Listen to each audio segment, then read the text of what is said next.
কাঙালের কথা বাসি হলে কিন্তু ফলে। যখন আমাদের এই অন্তর্বর্তী সরকারের উপদেষ্টা পরিষদ গঠন করা হলো, তখন সবাই খুবই অবাক হয়েছিল যে কেন এই টিমের মধ্যে সবচেয়ে ব্লুটুথ বয় সার্জিসকে উপদেষ্টা পরিষদে রাখা হলো না। এর পরের দিনে আমি বলেছিলাম সার্জিসের কপাল খুলে গেছে, বিকজ একটা নতুন রাজনৈতিক প্ল্যাটফর্ম আসবে। বিএনপি অনেকদিন যাবৎ যেই ভয় পাচ্ছিল, সেই ভয় কিন্তু আজকে বাস্তবে পরিণত হয়েছে।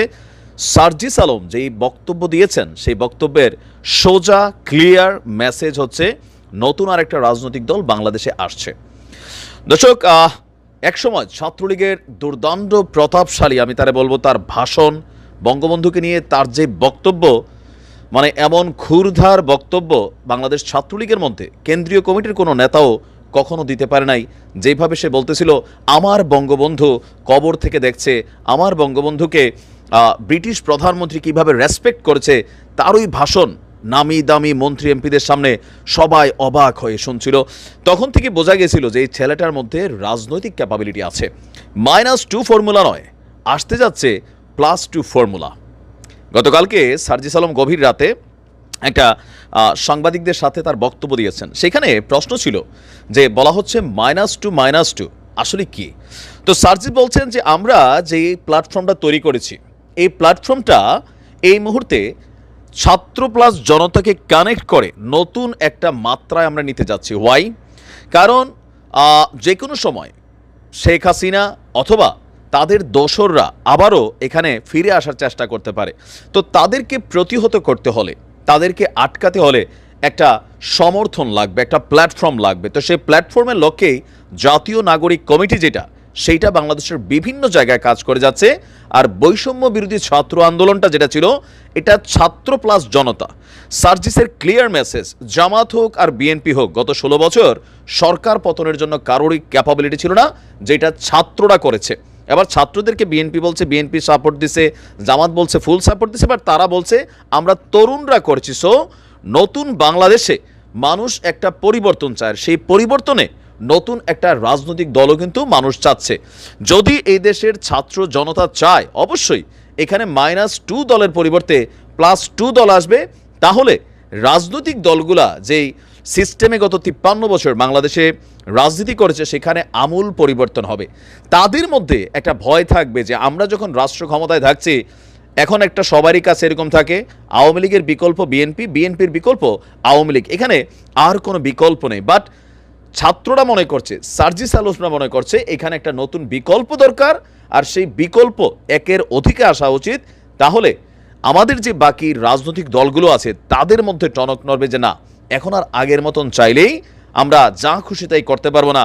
আর এটার মেইন কারণটা কিন্তু বিএনপি। আমি বারবার বলছি, তারেক রহমান তিনি যথেষ্ট পজিটিভ ইফোর্ট দিচ্ছেন, ঊর্ধ্বতন নেতাকর্মীরা দিচ্ছেন, কিন্তু সারা বাংলাদেশে প্রতিদিন বিএনপির যে লুটপাটের অ্যাক্টিভিটিস 5% কর্মীদের দ্বারা ঘটছে, গণমাধ্যমে আসছে, মানুষ কিন্তু এগুলোতে বিরক্ত হচ্ছে। বিভিন্ন জায়গায় হয়তো এতটা খবর হচ্ছে না, কিন্তু লোকালি এগুলোর ইফেক্ট পড়ছে।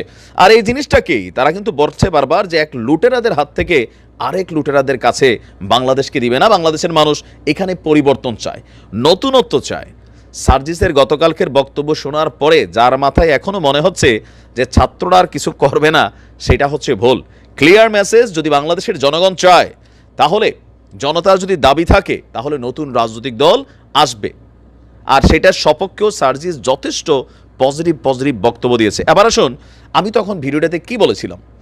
তখনই আমি ভিডিওতে বলছিলাম যে নাহিদ এবং আসিফ তারা গুড স্পিকার না, মানে এমনিতে তারা যথেষ্ট টর্চার সহ্য করেছে, আন্দোলনকে নেতৃত্ব দিয়েছে, কিন্তু বক্তব্য বা মুখপাত্র যেই জায়গাটা, হাসনাত এবং সার্জিস দুইজনের যে কথা, দুইজনের যে ধরেন কি বলা হচ্ছে বক্তব্য, বিশেষ করে সার্জিসের হাসনাতের তুলনায় তার বক্তব্য অনেক মানুষকে টাচ করে। সে যেভাবে যুক্তি তর্ক তুলে ধরা, মানে তার বক্তব্যগুলোকে উপস্থাপন করে।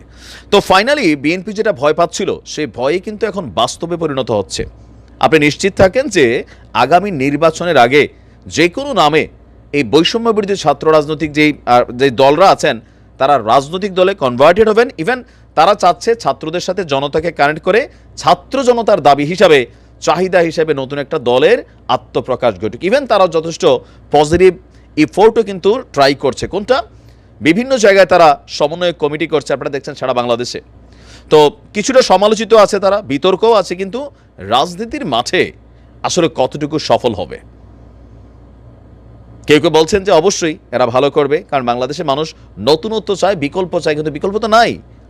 আর যে অভ্যুত্থান হয়েছে, এই অভ্যুত্থানের মাধ্যমে আরেকটা দলের অভ্যুত্থান হোক, যেই কারণে প্রত্যেকটা দল ভয় পাবে।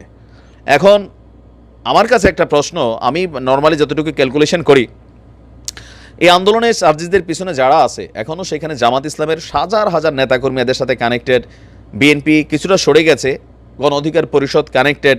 তো রাজনৈতিক দল তৈরি করলে এই ছাত্রদের পেছনে ভোটার হিসাবে জনগণের কতটুকু অংশ এদেরকে ভোটের মাঠে সাপোর্ট করবে, এটা একটা গুরুত্বপূর্ণ প্রশ্ন। কারণ এই জাতির মধ্যে, ব্লাডের মধ্যে শহীদ প্রেসিডেন্ট জিয়াউর রহমান, বঙ্গবন্ধু শেখ মুজিবুর রহমান অথবা গোলাম আজম বা সামহাও, তারা কিন্তু রক্তের মধ্যে বসবাস করে। সময় বলে দেবে। ভালো থাকুন।